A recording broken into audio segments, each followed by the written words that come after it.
c'est l'heure de faire dodo. Mon pauvre Bubu, regardez, elle dort sur un matelas par terre depuis plusieurs jours, avec un mur complètement déchiré. C'est normal, en fait, on a amené le lit dans l'autre maison. Et tout ça, ça va être réparé le jour où on partira, pour pas que ça pue la peinture. C'est le mur qui est juste un peu abîmé, avec un peu beaucoup abîmé, avec, vous savez, il y avait des trucs collés là, de décoration, de lit. Je vais réparer tout ça. Bon, j'ai pas fait de snap depuis tout à l'heure parce que j'ai eu une démonstration à la maison d'un super truc. Ça a duré 3 heures, mais pas l'expression, genre vraiment 3 heures. Mais c'était hyper intéressant et je suis trop contente de ma nouvelle acquisition. Je vous montrerai dans la prochaine maison. Je vais surtout m'en servir dès qu'on déménage. Mais voilà, en tout cas, je suis trop contente, c'était pas du temps perdu. Très convaincue par cette nouvelle chose qu'on a à la maison. Mon bébé, je te fais un bisou. I love you. Bisous, bisous. Câlin, bisous. Allez, bisous. Je t'aime. À demain. Eh bah, mademoiselle Dune, tu supposes bien. Voilà. Alors, je ne sais pas si je dois le prendre comme un reproche, une réflexion ou pas. Mais oui, effectivement, la nounou dort avec Angelina. Et l'autre nounou dort avec Thiago. Voilà. Et quand les enfants ne dorment pas avec les nounous, ils dorment avec nous. Donc voilà, mes enfants, ils aiment pas dormir seuls. On va essayer de changer ça quand on aura la nouvelle maison. Donc, voilà, je veux pas trop les brusquer, trop de changements maintenant. Après, voilà, c'est comme ça. Mes enfants, ils aiment pas dormir seuls. Jusqu'à présent, ils ne l'ont jamais fait. Et tu sais quoi? J'ai d'ailleurs une des deux nounous qui déteste dormir seule aussi. Voilà, j'ai une des deux nounous. Quand c'est son jour off et qu'elle doit dormir dans sa chambre, toute seule, et ben je peux vous dire qu'elle dort très mal. D'ailleurs, cette nounou-là, par exemple, si des fois je pars en vacances et que je lui laisse la maison, elle a toute la maison pour elle, elle veut pas, elle est en panique. Quand je lui dis ça, c'est une très mauvaise nouvelle. À l'idée, pourtant elle est en vacances. Hein. Si je lui dis, écoute, je m'en vais, reste dans la maison, tranquille, elle est en panique, ma nounou. Et l'autre, elle n'est pas beaucoup plus courageuse non plus.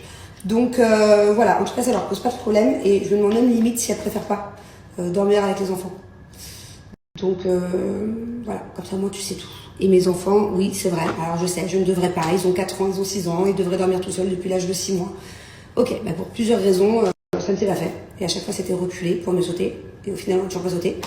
Et en plus de ça, mes enfants, ils ont pris le biberon, le lait jusqu'à très tard. Thiago jusqu'à ses 4 ans. Et Angelina, elle a arrêté il y a 2 mois. Donc voilà, step by step. C'est ma manière d'éduquer mes enfants. Et si c'était pas avec nous, ce serait avec nous. Mais ça, on va peut-être remédier à ça. Mais en tout cas, c'est pas encore le cas. Et d'ailleurs, vous savez quoi? Peut-être que dans une autre vie, j'ai été japonaise. Parce qu'au Japon, les parents et les enfants, qu'il y en ait 1, 2, 3, peu importe le nombre d'enfants, dorment ensemble sur des matelas par terre. D'ailleurs, souvent, généralement, c'est des lits à la japonaise. Il faut regarder les reportages. Et jusqu'à l'adolescence des enfants. Donc voilà, j'ai peut-être dû être japonaise parce que j'ai beaucoup de mal à laisser mes enfants seuls dans une chambre, dormir seuls. Donc voilà, et encore une fois, quand c'est pas les nannies, quand les nannies, par exemple, hier, Thiago dormait avec nous, avant-hier, Thiago dormait avec nous. Si les nannies partent aux Philippines pendant 1 mois, et ben les enfants dorment avec nous. Voilà, donc c'est peut-être pour ça.